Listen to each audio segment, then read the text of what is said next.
Hello Internet, my name is the Golden Stalfos, and today I want to talk to you about the next arc in Dragon Ball, the third arc. This is the Red Ribbon Army arc, which can be split into some smaller categories, but it all kind of flows into itself, so I'm just going to cover it all.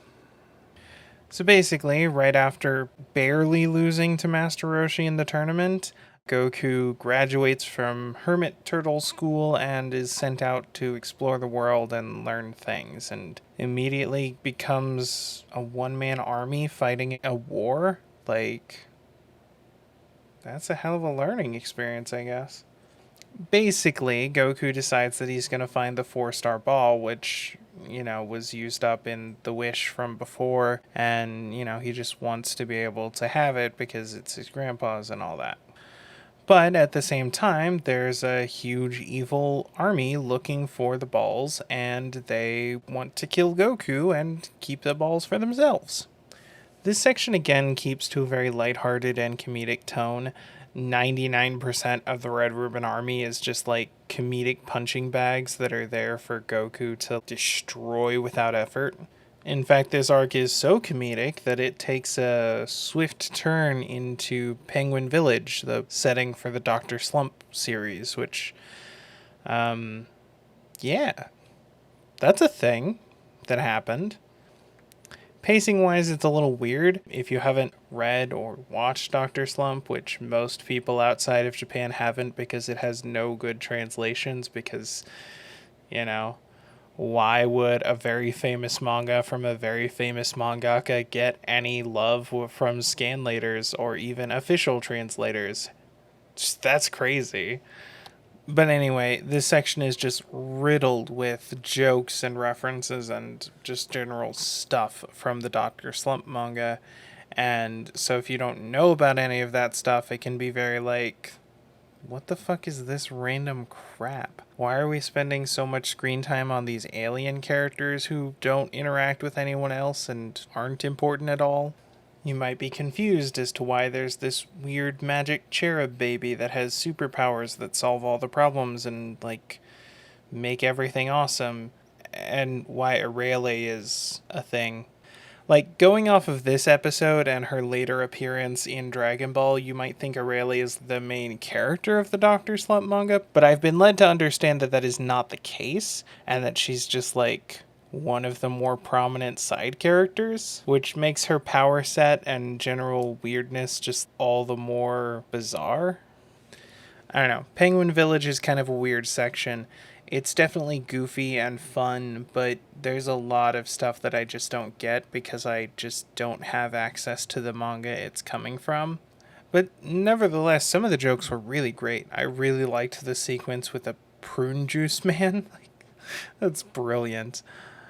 And I don't know how it works in the manga, but on a surface level, in this episode, there's this really advanced tech that the guy can't figure out, but his child floating magic baby thing can. And I kind of like the idea of a character who, has no talent but succeeds because someone behind them has a lot of magic abilities, kind of like how in Case Closed, the love interest's dad is a really awful detective but keeps getting more and more famous because of the main character's success. That kind of thing, but instead of a detective, it's like a scientist. That's kind of an interesting idea. I don't know if that's actually how the manga goes, though. However, that's not to say that nothing serious happens in this story. In the early sections, there's a lot of real war stuff happening. The Red Ribbon Army is burning down forests and enslaving villagers to dig for this ball and all kinds of stuff like that. And Goku has to fight the army and free the people who are being oppressed and all that stuff. I think Muscle Tower is one of the best sequences that creates a really good mix of comedy and seriousness. First, Goku goes busting down doors and rushing in and, just gets past the mob of weaklings real easy. But then he gets into a pretty serious and kind of dangerous seeming fight with Major Metallotron, who apparently has some other names that are less impressive, but Major Metallotron is so perfect, why would you call him anything else? And that fight itself is a pretty good mix of action and comedy because it's a serious fight with serious stakes. Metallatron is a real threat, but because Goku doesn't realize that it's a giant robot that he's fighting, he doesn't like understand how his attacks are failing, and like there's some great back and forth there. I mean, not really back and forth because Metallatron doesn't respond, but you know, there's some comedic moments thrown into this otherwise pretty serious fight because of Goku's naivety and his reaction to what happens in front of him, which is great. And then Goku goes up and fights the purple ninja Murasaki. And this is mostly a comedic farce because Murasaki is basically just there to like demystify all of the cool things ninjas can supposedly do. You know, like ninjas are supposed to be able to hide in plain sight, and so he has like camouflage that he patterns wrong, and so it just doesn't work. It's great. I love it.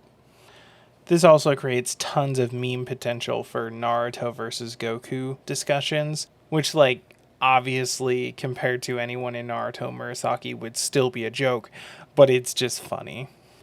Then it tries to get serious again when it introduces Ader, but then obviously Ader ends up being kind-hearted, and so it gets silly again, you know, and then they get up to General White, who, you know, pulls a fucking gun on a 12-year-old, like, what are you, Bulma? No, he's 13 at this point in the story, not 12, sorry.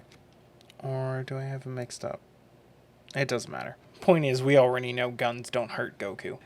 But the fact that a grown-ass adult is willing to pull the most deadly weapon at his disposal on a child is, like, kind of gruesome, even though it doesn't do anything. And then they get dropped down that pit and have to fight this monster that they can't really touch.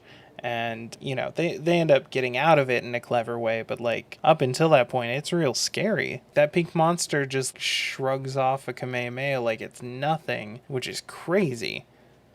So yeah, overall I think Muscle Tower has a great mix of comedy and action, and it goes back and forth in a way that is really nice and really good for the franchise as a whole, and I wish more of the arcs actually did stuff like that still.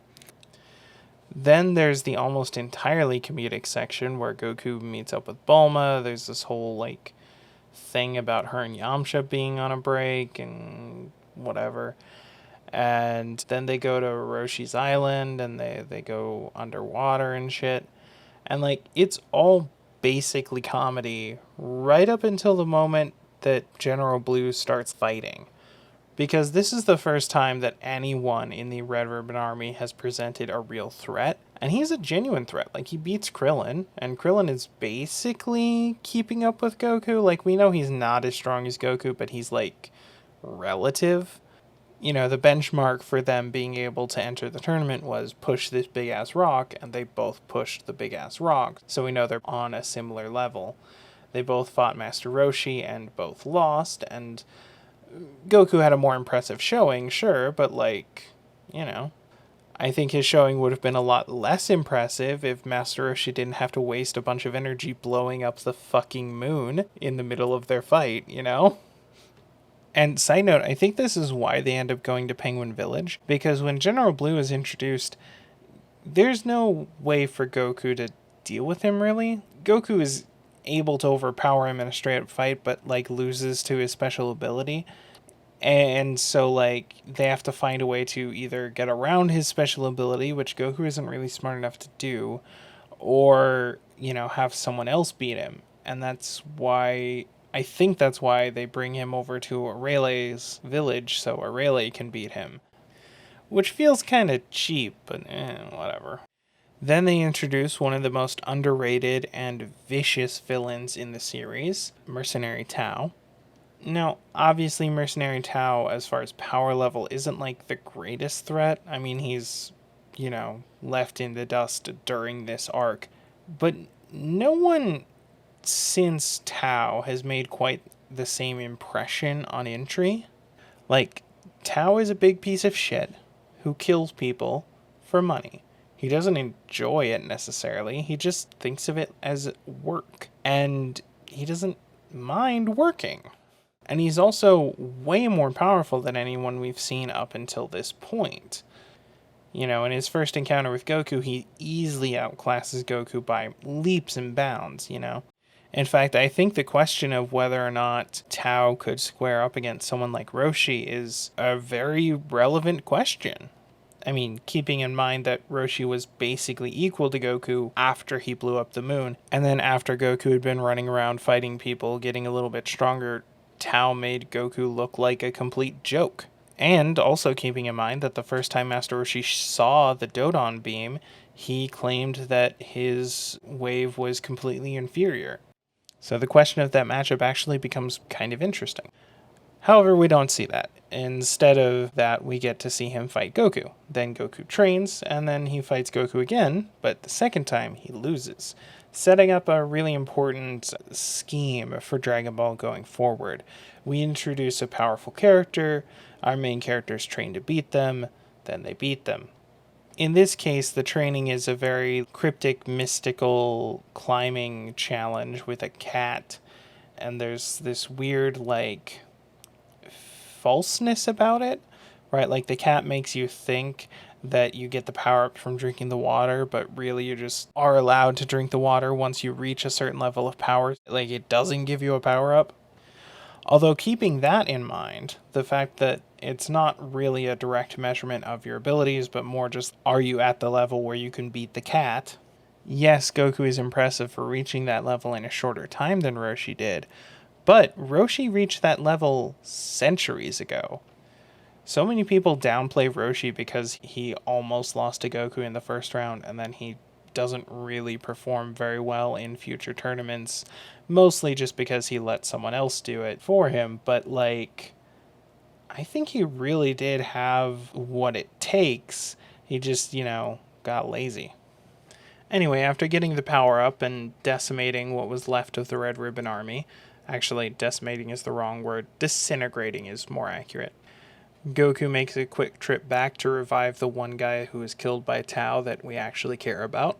And in the process, he catches the 4-star ball before it can go flying, meaning he's officially accomplished what he set out to do, and there's still a lot of time left before the next tournament. So you know what that means? Time skip. And also the end of the video. Thank you all for watching. I'll see you in the next life. Laters. Alright, thank you guys for watching that video. Be sure to like, comment, subscribe, all that dumb YouTube stuff. Follow me on all my other social media stuff. I got Twitter, Facebook, Twitch, and I have a Patreon, if and only if you have money to burn. And if you do have money to burn, maybe consider donating to an actual charity instead. There are always a few linked in my description, just in case. I mean, I do appreciate it, but there's probably people who can use it more than me. Me and my girlfriend play video games she's never played before on twitch.tv/thegoldenStalfos every Saturday, sometime after 6 p.m. US Mountain Time. And also I sometimes use that channel to do challenge runs and game creation tutorials. So if you're into any of that, please check that out. Also, if you check out our streams and you like the performance that my girlfriend puts on, she streams by herself on her own channel called Awesome Possum Pie. And be sure to leave positive comments down below for my girlfriend who volunteered to edit my videos for free because she's awesome. And yeah, thanks so much for all of your support. And thanks again for watching.